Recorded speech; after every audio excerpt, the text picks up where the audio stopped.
পরে আমি বলি কই ক্র্যাশ করছে, বলে ক্যান্টিনের সামনে। তখন আমার মাথা আসে ক্যান্টিনের সামনে তো আমার বোনের স্কুল, যেখানে আমার বোন বসতো ওইখানে প্লেনটা ক্র্যাশ হয়েছে। আমি ক্লাসে ছিলাম, আমার বোনদের ছুটি হয় 1টা বাজে আর আমার ছুটি হয়েছে 1টা 40-এ। তো আমি যখন ক্লাসে উপস্থিত ছিলাম তখন একটা আওয়াজ হয়েছে অনেক জোরে একটা আওয়াজ হয়েছে। পরে আমি আওয়াজ শুনেই আমি দৌড় দিয়েছি, দেখি প্রত্যেকটা ছেলে মেয়ে দৌড় দিতেছে।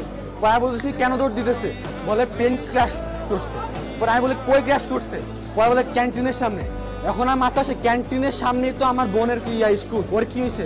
পরে আমি দৌড় দিচ্ছি, আমি দৌড়ের মধ্যে দেখি আমার বোন যেখানে বসে আছে ওই মানে যেখানে আমার বোন বসতো ওইখানে প্লেনটা ক্র্যাশ হয়েছে।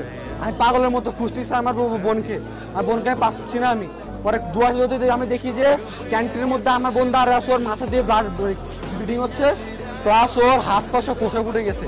প্লাস আমি যখন যাই তখন দেখি যে অনেকগুলো বাচ্চা 2 ভাগ হয়ে আছে, অনেকগুলো বাচ্চা ছোট ছোট বাচ্চা 2 ভাগ হয়ে আছে, গেটের সামনে 2 ভাগ হয়ে পড়ে আছে, অনেক গার্জিয়ান 2 ভাগ হয়ে আছে। কেউ নর্মালি মারা যায় নাই, প্রত্যেকটা সিভিয়ার খুবই খারাপ অবস্থা হবে, প্রত্যেকটা বাচ্চা প্রত্যেকটা গার্ডিয়ান এভাবে মারা গেছে। তখন আমি আমার কি যে বোনকে নিয়ে আমি লুবানাতে যাই, তখন তারা স্যালাইন দেয়। তারপর স্যালাইন দেওয়ার পরে একটা একটা ডাক্তার নাম হচ্ছিল ফারজানা, উনি আমাকে 2000 টাকা দিছে। উনি আমাকে চিনেও না, উনি আমাকে 2000 টাকা দিয়ে বলছে ধরো আব্বু। উনি আমাকে ধরে কান্না শুরু করছে, আব্বু ধরো, তুমি তোমার বোনকে নিয়ে যাও, যত যা লাগে নাও। উনি এত একজন ভালো মানুষ, উনি আমাকে অ্যাম্বুলেন্স ঠিক করে দিছে। তারপর আমি ওই অ্যাম্বুলেন্সে